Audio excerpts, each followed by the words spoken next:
In my talk last night, I was discussing the disparity between the way in which most human beings experience their own existence and the way man's being and nature is described in the sciences. I was pointing out that in such sciences as ecology and biology, ecology, for example, describes and studies the relationship between all organisms and their environments. The way in which they describe human, animal, and insect behavior is in flat contradiction with the way in which most of us experience our thinking and our action and our existence. We have been brought up to experience ourselves as isolated centers of awareness and action, placed in a world that is not us, that is foreign, alien, other, which we confront. Whereas, in fact, the way an ecologist describes human behavior is as an action. What you do is what the whole universe is doing at the place you call here and now. You are something the whole universe is doing in the same way that a wave is something that the whole ocean is doing. This is not what you might call a fatalistic or deterministic idea. You see, you might be a fatalist if you think that you are a sort of puppet which life pushes around. You are separate from life, but life dominates you. But in the point of view I'm expressing, the real you is not a puppet which life pushes around. The real deep down you is the whole universe. And it's doing your living organism and all its behavior. It's expressing it as a singer sings a song. We've been hoodwinked into the feeling that we exist only inside our skins. And I was showing last night that that is a hallucination. It's just as nutty as anybody could be, like a fruitcake, you know, who thinks he's Napoleon or something or other. Thinks he's a poached egg and goes around finding a piece of toast to sit on. It's just like that, a hallucination. And I was showing how we need to experience ourselves in such a way that we could say that our real body is not just what's inside the skin, but our whole total external environment. Because if we don't experience ourselves that way, we mistreat our environment. We treat it as an enemy. We try to beat it into submission. And if we do that, comes disaster. We exploit the world we live in. We don't treat it with love and gentleness and respect. We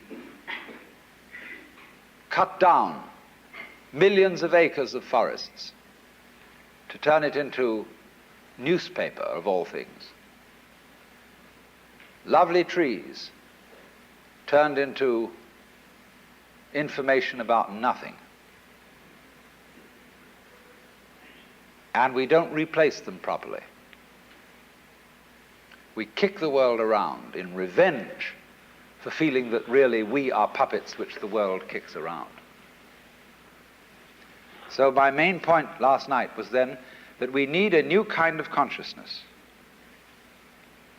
in which every individual becomes aware that his real self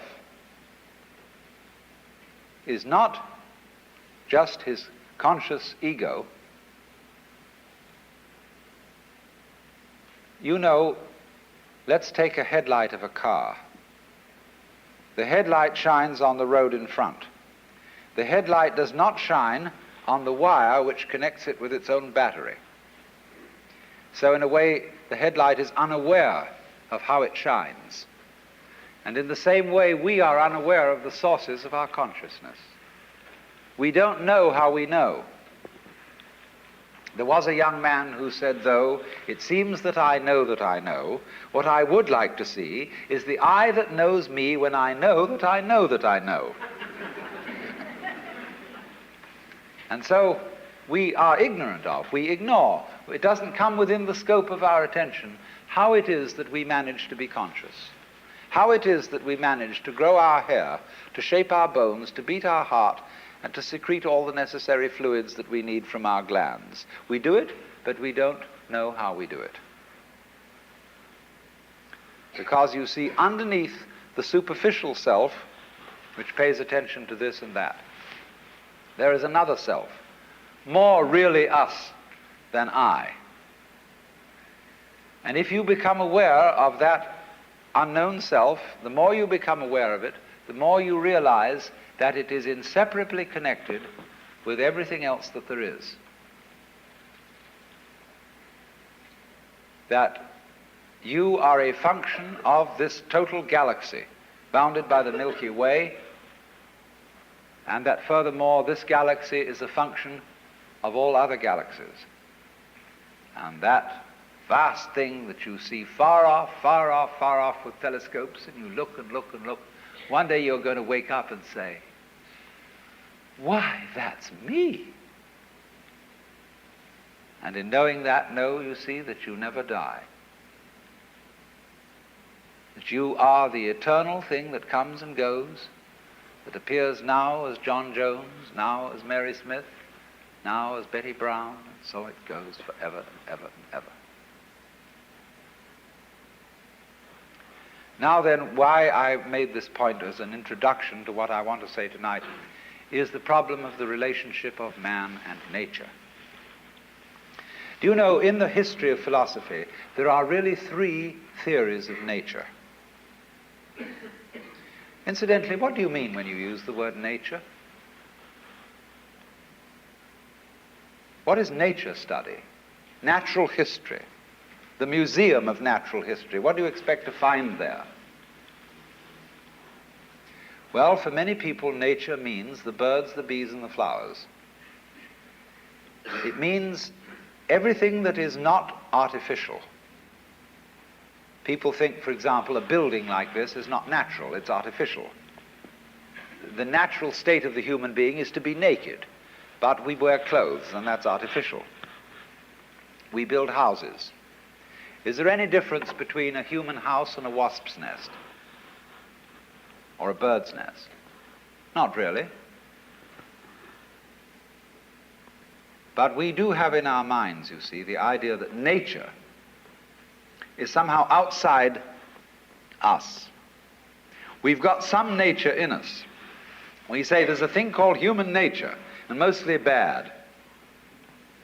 Human nature, according to Dr. Freud, is motivated by the libido. And you know what that is. And you can't trust it. In the old days, they used to beat it with whips, but Freud said, don't do it that way. You have to treat it as a good horse trainer trains a horse by giving it a lump of sugar every now and then, and get it controlled that way. Be kind to it. Respect it, even though it's really very, very disrespectable. Well, now, there are, as I said, in the history of mankind, three theories of nature. The first theory is the Western theory, which is that nature is a machine or an artifact. We inherit this from the Hebrews, who believed that nature was made by God in somewhat the same way as a potter makes a pot out of clay, or a carpenter makes a table out of wood. It is not insignificant that Jesus is the son of the carpenter.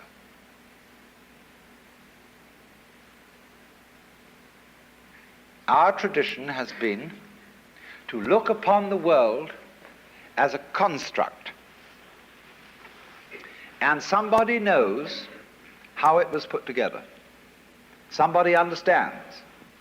And that is the constructor, the architect, the Lord God. But it so happened that in the 18th century, Western thought began to change. They became increasingly doubtful as to whether there was a maker, whether there was a God. But they continued to look upon the creation as an artifact, as a machine. And by the time of Newton, people were explaining the world in terms of mechanism. And we are still under the influence of that idea, because after all, in things like Life magazine and so on, when they give you an article on human physiology, they usually make drawings which show the human being as a kind of mechanism, as a sort of factory. And they show how the peristaltic action carries the food in and how it's processed by this organ and that organ, as just as if a certain product is fed into a factory, cow at one end, and it comes out canned corned beef at the other. Just in such a way, the human is illustrated, and so too in some kinds of rather degraded medicine that is now practiced. When you go to the hospital for a medical examination, you are treated as a machine. They process you. You're not a person. You're put in a wheelchair immediately. Even if you're perfectly healthy and can walk, nevertheless they have to have you in this wheelchair. And they put you through a process. And the heart specialist looks only at your heart because he can't understand anything else. The otorhinolaryngologist, which means an ear, nose, and throat man, looks at that section of you, and he doesn't know about anything else. And maybe a psychiatrist takes a look at you, and goodness knows what happens there, and so on and so on. Everybody looks at you from their specialized point of view as if they were a bunch of mechanics examining your automobile. Because, as I said last night, we just asked for this, because most of us consider ourselves as chauffeurs inside our bodies, which we own in the same way as you own a car. And when it goes wrong, you take it to the mechanic to fix it. You don't really identify with your body, just as you don't really identify with your car. So here is this whole theory of nature, which has grown up in the West as an artifact, something made. Now let me take a second theory of nature. This is an Indian theory, East Indian. Nature not as an artifact, but as drama.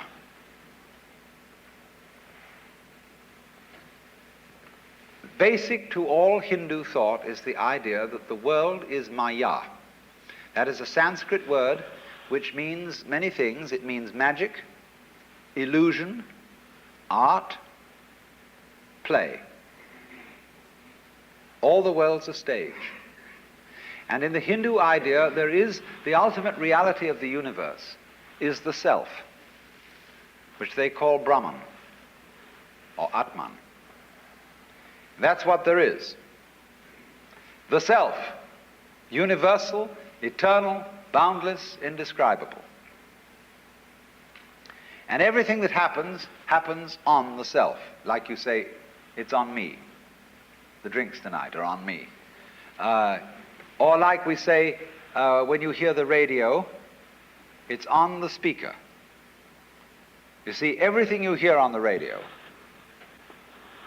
flutes, drums, human voices, traffic noises, any imaginable sound, all those sounds are vibrations of the diaphragm in the speaker. But the radio doesn't tell you that. The announcer doesn't come on and say every morning, "Good morning, ladies and gentlemen. This is KQED.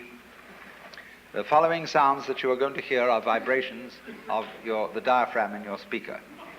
And they're not really human voices or musical instruments, but just that. They never let you in on that.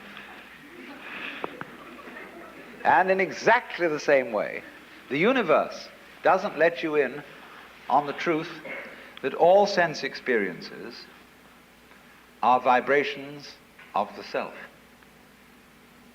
Not just yourself, but the self.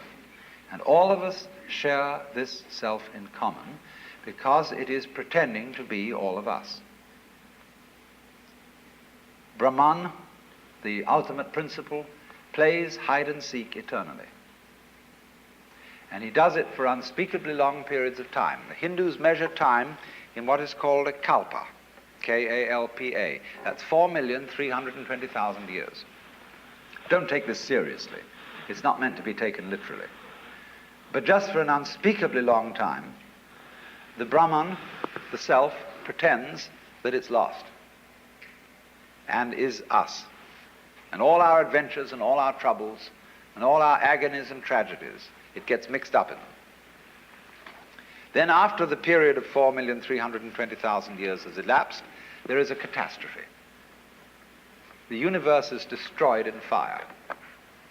And after that, the Brahman wakes up and says, well, good, crazy, what an adventure that was. He wipes the sweat off his brow and says, whew, let's rest a while. So for another 4,320,000 years, the divine self rests and knows who it is. It's me. Then it says, well, this is rather boring. Let's get going again. Let's get mixed up.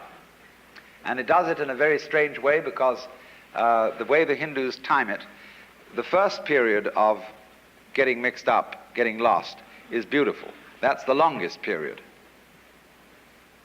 Everything's right. It's just life is glorious.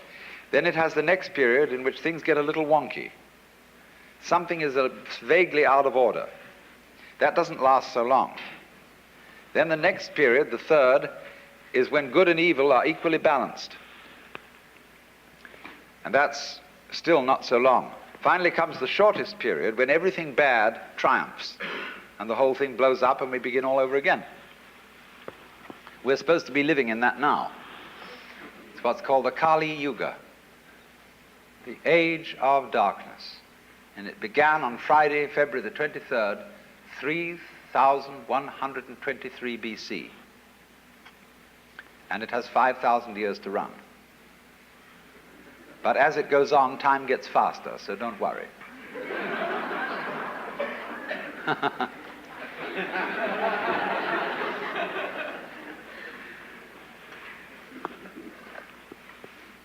So you see, that's a theory of nature as a drama.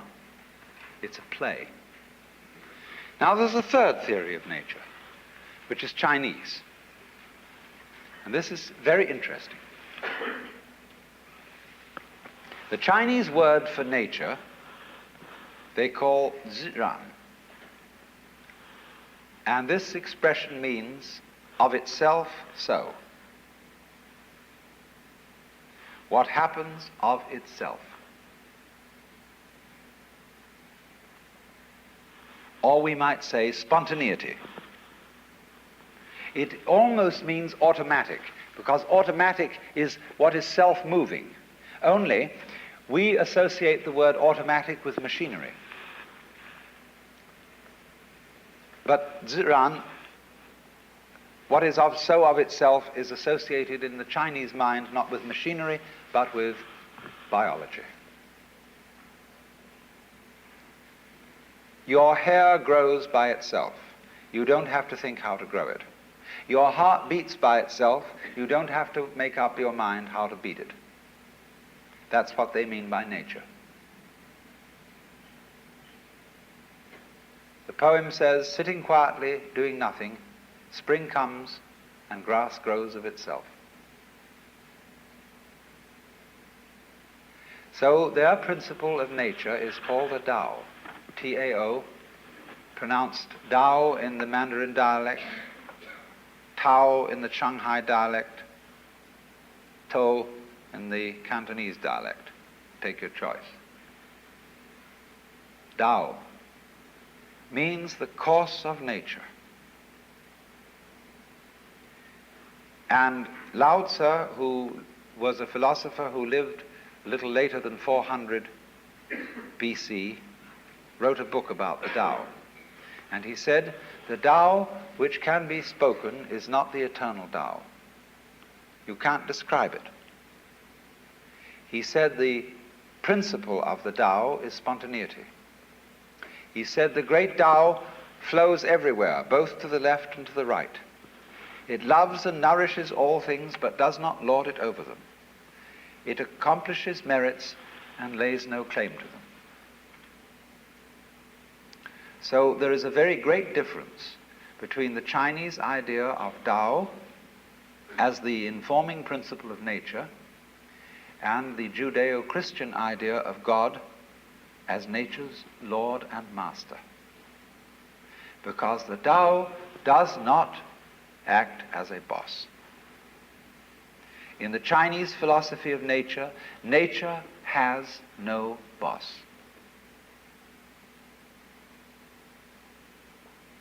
There is no principle that forces things to behave the way they do.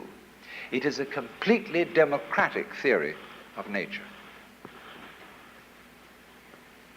Correspondingly, you see, most Westerners, whether they be Christians or non-Christians, don't trust nature. Of all things, nature is the thing least to be trusted. You must manage it. You must watch out for it. It will always go wrong if you don't watch out. You know, the goblins will get you if you don't watch out. So we're always feeling that you can't trust it.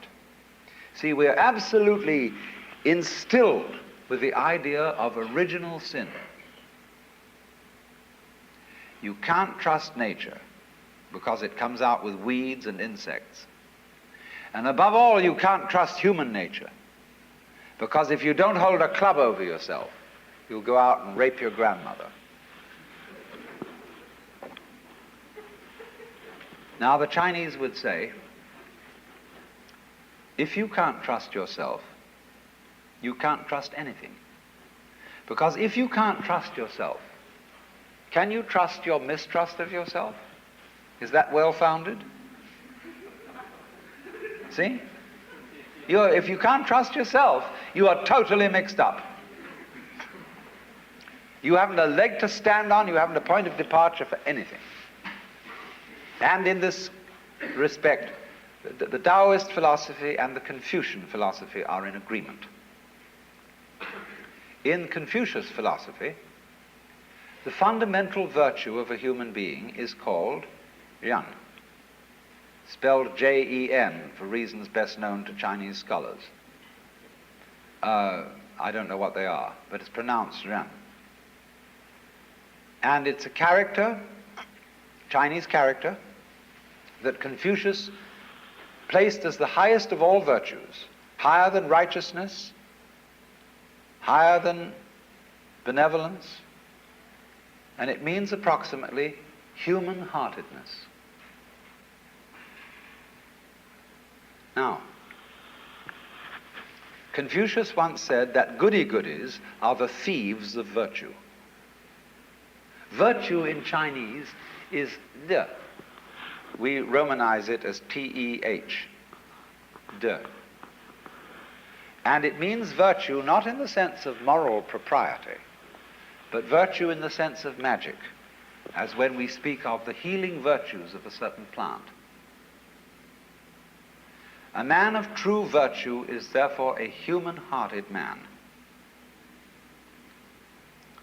And the meaning of this is that one should, above all, trust human nature in the full recognition that it's both good and bad, that it's both loving and selfish,